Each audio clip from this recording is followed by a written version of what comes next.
సూర్యుడు అంటే టైం. అతను ఎంత వానొచ్చినా, పిడుగొచ్చినా, ఏదొచ్చినా ఆ టయానికి వస్తాడు, టయానికి వెళ్ళిపోతాడు. అవును. అతనికి మాత్రం మిస్ అవ్వనే మిస్ అవ్వడు.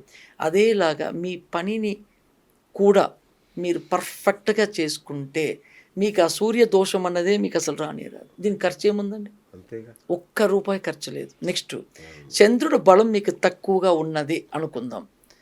మీరు రోజు మీ తల్లిగారి దగ్గరికి వెళ్ళి మీరు బయటికెళ్ళేటప్పుడు ఆశీర్వాదం తీసుకోవాలి. ఓహో! ఇంతే పరిహారం. ఆ!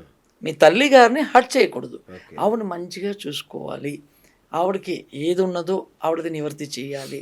ఆవిడని అత్యత్తిగా మంచిగా చూసుకుంటే మీకు చంద్రబలం చాలా పెరిగిపోతుంది. హ్మ్. నెక్స్ట్ కుజుడు. మీకు కుజుడు బలం పెరగాలి అనేసంటే కుజుడు అంటే సోదరత్వం. అవును. మనతో పుట్టిన వాళ్ళు. Next police, army. మన తమ్ముళ్ళతోటి మన బంధుత్వం మంచిగా ఉండాలి. 4 మాటలు మంచిగా వాళ్ళతోటి కలయికతోటి మంచిగా 4 మాటలు వాళ్ళతో మాట్లాడాలి. మన వల్ల అయిన సహాయం తమ్ముళ్ళకు గాని, చెల్లెళ్ళకు గాని చెయ్యాలి. ఓకే. పోలీసులకి సహకరించాలి. హ్మ్. పోలీస్ వాళ్ళకి గౌరవ మర్యాదలు ఇవ్వాలి. ఇవ్వాలి. నువ్వేంటి, నేనేంటి అనేది చేయకూడదు. మన వల్ల అయిన హెల్ప్ పోలీస్ వాళ్ళకి చెయ్యాలి. ఇది గనక చేస్తే